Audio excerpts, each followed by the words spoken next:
الحمد لله نحمده ونستعينه ونستغفره ونعوذ بالله من شرور أنفسنا وسيئات أعمالنا. من يهده الله فلا مضل له ومن يضل فلا هادي له، وأشهد أن لا إله إلا الله وحده لا شريك له، وأشهد أن محمدا عبده ورسوله.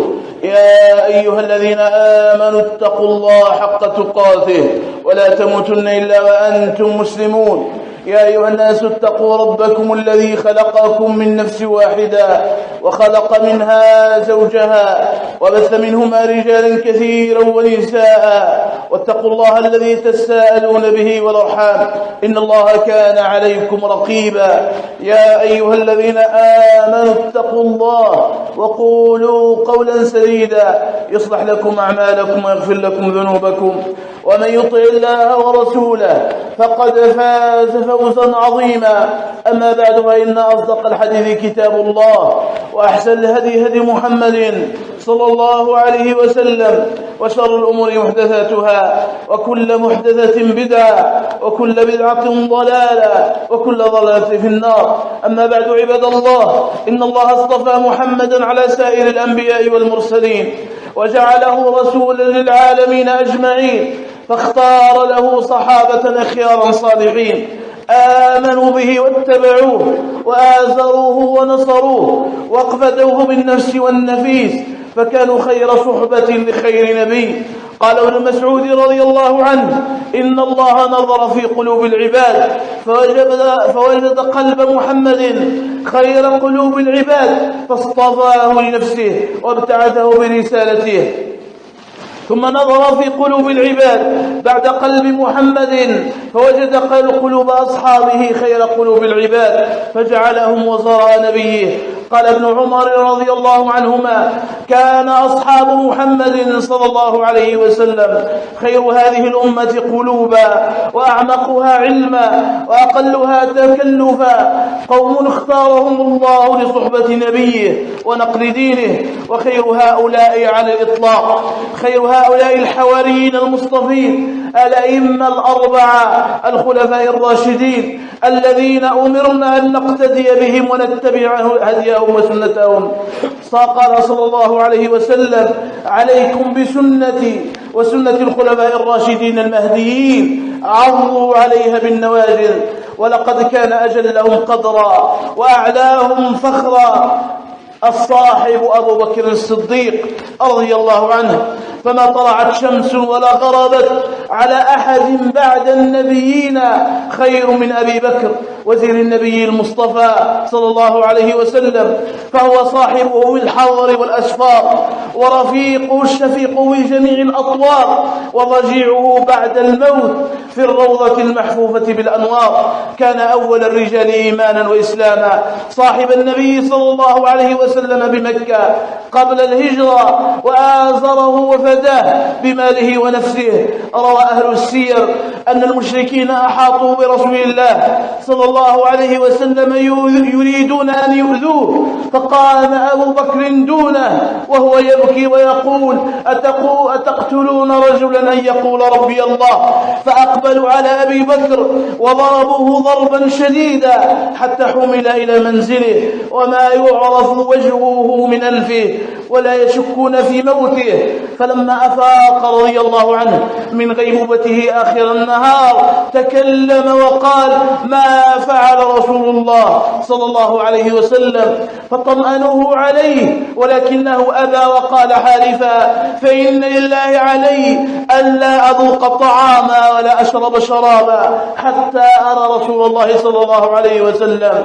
فحملوه إليه، فلما رآه الرسول صلى الله عليه وسلم قبله وأكب عليه المسلمون ورق له رسول الله صلى الله عليه وسلم رقة شديدة لما يرى منه من إذاية. فقال أبو بكر: بأبي أنت وأمي، ليس ببأس إلا ما نال الناس من وجهي.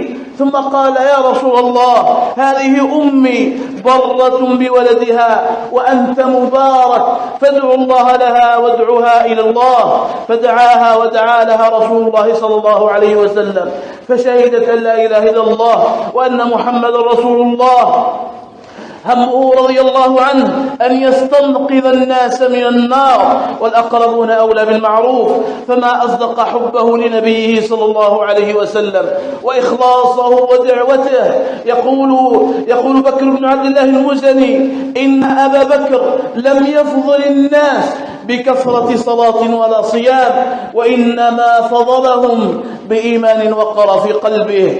ما إن شهد أبو بكر شهادة الحق حتى انطلق داعيا إلى الله، لأن الدعوة من مقتضيات لا إله إلا الله. خرج رضي الله عنه وعمره في الإسلام لا يتجاوز بضعة أيام، ويعود بأول كتيبة من كتائب الإسلام، ويسلم على يديه 6 من ال10 المبشرين بالجنة: عثمان وطلحة والزبير وسعد وعبد الرحمن وأبو عبيدة، سيكونون في صحيفته رضي الله عنه يوم القيامة. وأي صحيفة!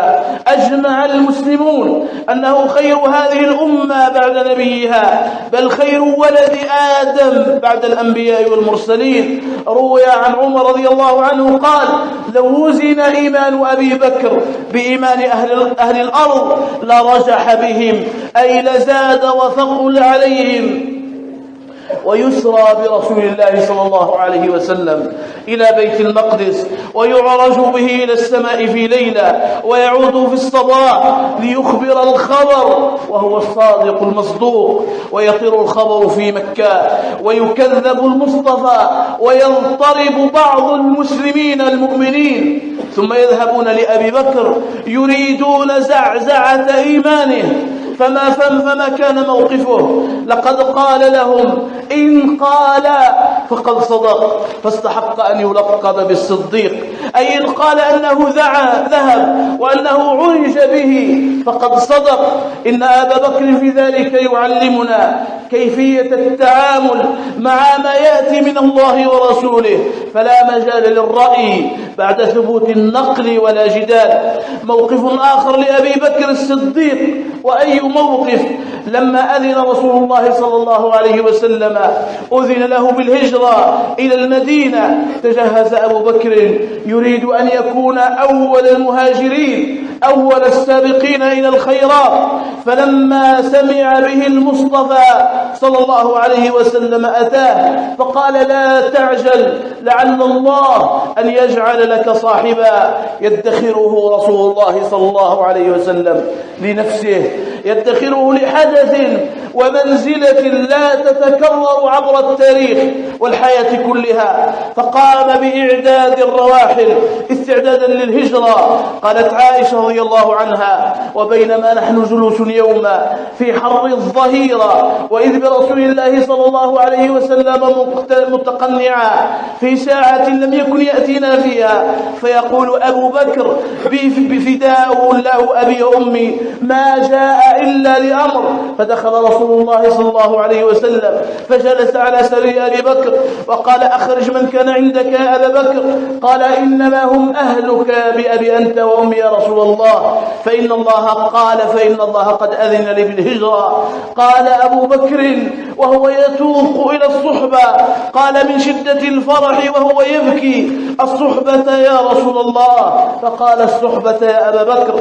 قالت عائشة: فوالله ما شعرت قط قبل ذلك اليوم أن أحدا يبكي من الفرح حتى رأيت أبي يومئذ يبكي من الفرح. يا الله، هل يبكي فرحا بمنصب، فرحا بمال، فرحا بجاه ووظيفة؟ لا إله إلا الله، ليس ذلك، بل يبكي وهو يعلم أن السيوف تنتظره، وأن القلوب الحاقدة تتلهف للقبض عنه، وأن الجوائز العظيمة قد رسلت عليه وعلى صاحبه. لكن فما لجرح إذا أرضاكم ألم، أولئك حزب الله أساد دينه، بهم عصب الطاغوت تشقى وتعطب، أولئك أنصار النبي ورهطه، لهم يتناهى كل فخر وينسب. جزى الله خيرا شيخ تيم وجنده، فراياته بالخير والبر تضرب. ثم ينزل الصديق الغار قبل رسول الله صلى الله عليه وسلم يستبرئه إن كان به أذى، فيكون أول من يصادفه، فتجند أبو بكر وجميع أسرته لرسول الله صلى الله عليه وسلم، من عائشة ذات ال8 سنوات إلى أسماء، إلى عبد الله راعي الغنم، إلى أبي بكر بن عامر مولاه. لقد اجتمع آل أبي بكر مفاخر وتضحيات، لذا كانت لهم هذه المنزلة العظيمة إلى يوم الدين. لقد سجل الله عز وجل هذا الموقف للصديق قرآنا يتلى إلى يوم القيامة، ورغمت أنوف المنافقين فهو يتلى إلى يوم القيامة. قال الله تعالى: إلا تنصروه فقد نصره الله إذ أخرجه الذين كفروا ثاني اثنين إذ هما في الغار إذ يقول لصاحبه لا تحزن إن الله معنا، فأنزل الله سكينته عليه وأيده بجنود لم تروها وجعل كلمة الذين كفروا السفلى وكلمة الله هي العليا والله عزيز حكيم. قال الشعبي رحمه الله: عاتب الله أهل الأرض جميعا في هذه الآية إلا أبا بكر، فكان صلى الله عليه وسلم يقول له في تلك الحالة: يا أبا بكر ما ظنك باثنين الله ثالثهما. وسن في النبي صلى الله عليه وسلم بنفسه وماله، فكان يشتري العبيد والمستضعفين فيعتقهم لوجه الله، حتى أنزل الله عز وجل فيه قرآنا يتلى: وسيجنبها الأتقى الذي يؤتي ماله يتزكى وما لأحد عنده من نعمة تجزى إلا ابتغاء وجه ربه الأعلى ولسوف يرضى. حكى العلماء إجماعا أنها نزلت في أبي بكر لما كان يبذله من مال في سبيل الله. أبو بكر حبى في الله مالا وأعتق في محبته بلالا، وقد واسى النبي بكل فضل وأسرع في إجابته بلالا. اللهم آت نفوسنا تقواها وزكها أنت خير من زكاها أنت وليها ومولاها. بارك الله لي ولكم في القرآن العظيم، ونفعني الله وإياكم ما فيه من الآيات والذكر الحكيم. أقول قولي هذا واستغفر الله العظيم لي ولكم واستغفروه حقا وتوبوا إليه صدقا إنه التواب الرحيم. الحمد لله الذي خلق السماوات والأرض وجعل الظلمات والنور، ثم الذين كفروا بربهم يعدلون. وتبارك الذي جعل في السماء بروجا وجعل فيها سراجا وقمرا منيرا، وهو الذي جعل الليل والنهار خلفا لمن أراد أن يذكر أو أراد شكورا. وأشهد أن لا إله إلا الله وحده لا شريك له، وأشهد أن محمدا عبده ورسوله صلى الله عليه وعلى آله وصحبه وسلم تسليما كثيرا. أخرج البخاري من حديث أبي الدرداء قال: كنت جالسا عند رسول الله صلى الله عليه وسلم إذ أقبل أبو بكر آخذا بطرف ثوبه حتى أبدى ركبته دلالة على الاستعجال والغضب، فلما رآه قال: ما أما صاحبكم فقد غامر، يعني وقع في خطر. أقبل حتى سلم على رسول الله صلى الله عليه وسلم، ثم قال: يا رسول الله إنه كان بيني وبين عمر شيء فأسرعت إليه، يعني أخطأت، ثم إني ندمت على ما كان مني فسألته أن يغفر لي فأبى علي، فتبعته البقيع كله حتى تحرز بداره مني، أي دخل داره ولم يلتفت إليه. وأقبلت إليك يا رسول الله فيقول: يغفر الله لك يا أبا بكر. ثم قدم عمر حين سأله أن يغفر له فلم يفعل، فخرج يبحث عن أبي بكر فعلم أنه عند رسول الله صلى الله عليه وسلم، فأقبل حتى سلم، فجعل وجه النبي صلى الله عليه وسلم يتمعر حتى أشفق أبو بكر أن يكون من رسول الله صلى الله عليه وسلم إلى عمر، وما أدرك مع عمر أن يكون إليه ما يكره، فجثى أبو بكر على ركبتيه وهو يقول: يا رسول الله كنت أظلم، فيقول مبينا صلى الله عليه وسلم مكانة أبي بكر وفضل أبي بكر ومخاطبا عمر، وما أدرك مع عمر، فكيف بمن من وراء عمر؟ إن الله بعثني إليكم فقلتم كذبت. فقال أبو بكر: صدقت، وواساني بنفسه وماله، فهل أنتم تارك لي صاحبي؟ فما أوذي الصديق بعدها أبدا. هذا يقول صلى الله عليه وسلم للفاروق عمر. وتعرفون من عمر ومنزلته بالإسلام وعند النبي صلى الله عليه وسلم، لكنه دفاعا عن صاحب لا يدنيه أحد في صحبته، ولأنه قال صلى الله عليه وسلم في آخر خطبة خطبها صلى الله عليه وسلم: ما لأحد عندنا يد إلا وكفناه ما خلا أبا بكر، فإن له عندنا يدا لا يكافئه إلا الله يوم القيامة. وما نفعني مال قط، ما نفعني مال أبي بكر، ولو كنت متخذا خليلا لاتخذت أبا بكر خليلا، ألا وإن صاحبكم خليل الله. وتظهر عظمة الصديق أكثر عندما يصبح الأول في هذه الأمة بعد وفاة نبيها صلى الله عليه وسلم، كيف لا وهو تربية النبي صلى الله عليه وسلم. فقد وقف إيمان أبي بكر يوم وفاة رسول الله صلى الله عليه وسلم وقفة ما كان يقدر عليها إلا هو. فقد فاجأه الخبر المزلزل وهو في أقصى المدينة، فاسترجع وثبت بعون الله، فصار نحو بيت رسول الله صلى الله عليه وسلم، بيت ابنته عائشة، رابط الجأش قوي الجلد، ولم يكد يقترب من المسجد حتى رأى الفاجعة الكبرى. لقد فقد المسلمون صوابهم، حتى ابن الخطاب، وما أدراك ما ابن الخطاب القوي عمر الراسخ، وقف بين الناس شاهرا سيفه صائحا: إن رجالا من المنافقين يزعمون أن رسول الله قد مات، وإنه ما مات، ولقد ذهب إلى ربه كما ذهب موسى بن عمران.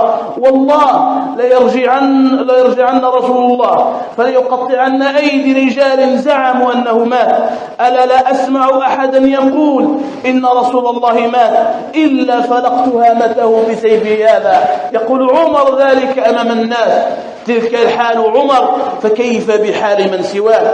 لقد كان موت رسول الله صلى الله عليه وسلم فاجعة عظيمة للمسلمين، كأنهم ما تصوروا أبدا أن يقال لهم ذات يوم مات الرسول. فلما أنفذ الله أمره واختار عبده إلى جواره صلى الله عليه وسلم طار صوابهم. لقد كان أبو بكر أحق الناس بأكبر قدر من الأسى والذهول والكمد على حبيبه، فهو صديق العمر لمحمد صلى الله عليه وسلم منذ الطفولة والشباب، وهو صديقه من أول يوم، ولكنه ثبت ثباتا عظيما، وقد أحبه صلى الله رضي الله عنه حبا عظيما.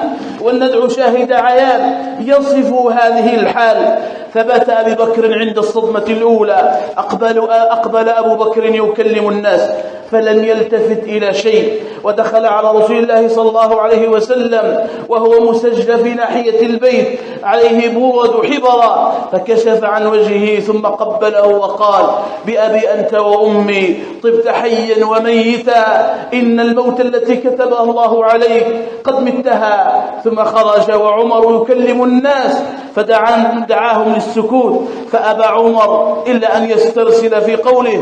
فلما رآه أبو بكر لا ينصت أقبل على الناس يكلمهم، فلما سمعوه أقبلوا عليه منصتين، فحمد الله وأثنى عليه ثم قال: أيها الناس، من كان يعبد محمدا فإن محمدا قد مات، ومن كان يعبد الله فإن الله حي لا يموت. ثم تلا قول الله تعالى: وما محمد إلا رسول قد خلت من قبله الرسل أفإن مات أو قتل انقلبتم على أعقابكم ومن ينقلب على عقبيه فلن يضر الله شيئا وسيجزي الله الشاكرين. يقول ابن عباس رضي الله عنهما: والله لكأن الناس لم يعلموا بها أن الله أنزل هذه الآية حتى تلاها أبو بكر، فتلقفها الناس منه، فقال: فلا أسمع بشرا إلا يتلوها. يتلوها. أما عمر فيقول كما في البخاري: والله ما إن سمعت أبا بكر يتلوها حتى هويت على الأرض ما تقلني قدماي، وعلمت أن رسول الله صلى الله عليه وسلم قد مات. ذلك موقف أبي بكر وأرضاه مع نبي صلى الله عليه رضي الله عنه وأرضاه مع نبيه وحبيبه، وذلك موقف الصحابة جميعهم.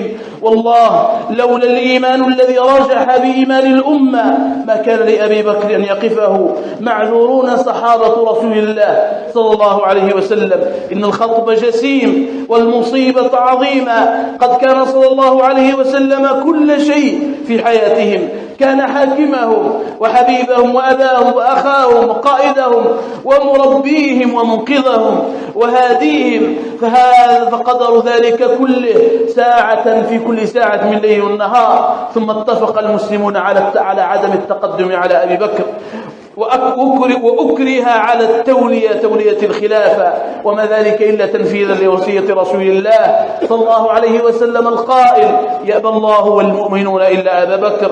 وكذلك فعل الله والمؤمنون فتولى أبو بكر. روى البخاري من حديث جبير المطعم قال: أتت النبي صلى الله عليه وسلم امرأة فكلمته في شيء فأمرها أن ترجع إليه، فقالت: يا رسول الله أرأيت إن لم أجدك؟ قال: كأنها تعني الموت. قال: إن لم تجديني فأت أبا بكر. ولما مرض النبي صلى الله عليه وسلم مرض الموت وثقل نادى على أبي بكر وأمره أن يصلي بالناس، بل صلى بالنبي صلى الله عليه وسلم.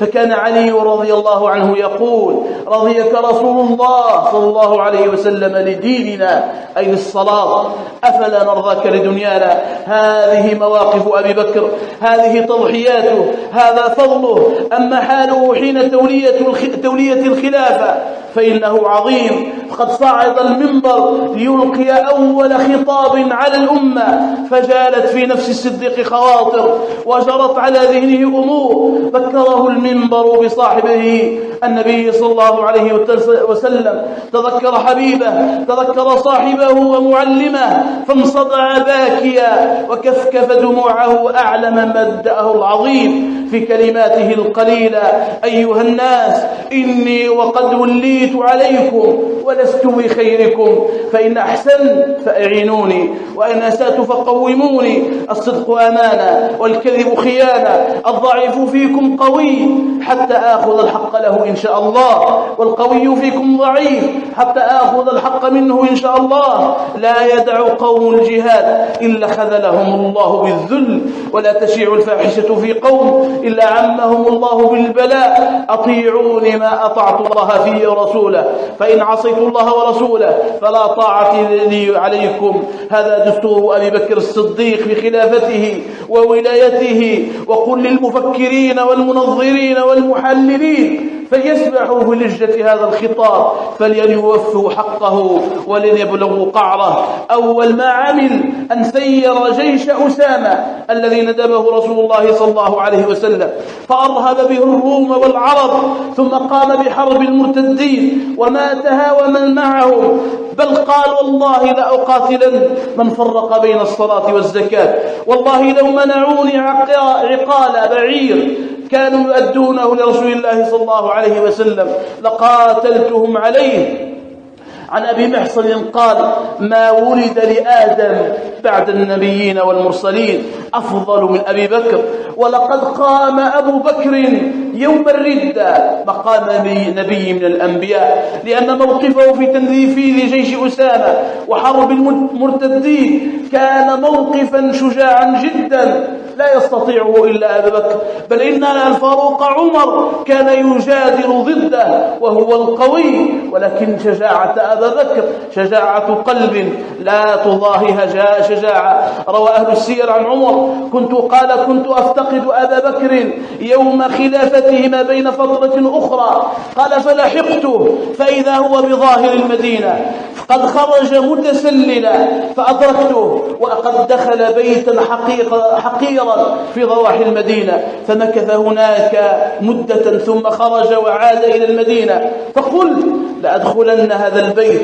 فدخلت فإذا امرأة عجوز عمياء وحولها صبية صغار، فقلت يرحمك الله أمة الله، من هذا الرجل الذي خرج من عندكم؟ فقالت إنه لا يتردد إلينا حينا والله إني لا أعرفه. فقلت فما يفعل؟ فقال إنه يأتي إلينا فيكنس دارنا ويطبخ عشاءنا وينظف قدورنا ويجلب لنا الماء ثم يذهب. فبكى عمر رضي الله حينئذ وقال الله أكبر، لقد أتعبت من جاء بعدك يا أبا بكر.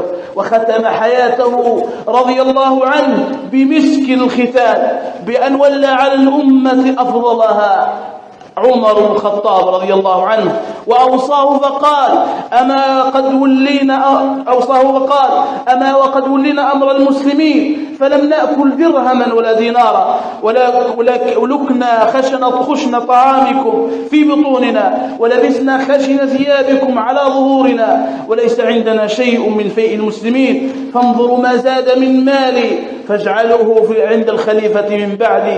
فما تركته يا ترى؟ ما تركة الصديق إنها لا شيء، عبد حبشي وبضع دريه مات. رحم الله أبا بكر، أتعب من جاء بعده. رحم الله أبا بكر وعمر وعثمان وعلي وسائر صحابة رسول الله صلى الله عليه وسلم. لقد ودع الصديق الأمة بعد أن جعل من نفسه مثلا للداعي والمجاهد والعابد والزاهد والخليفة.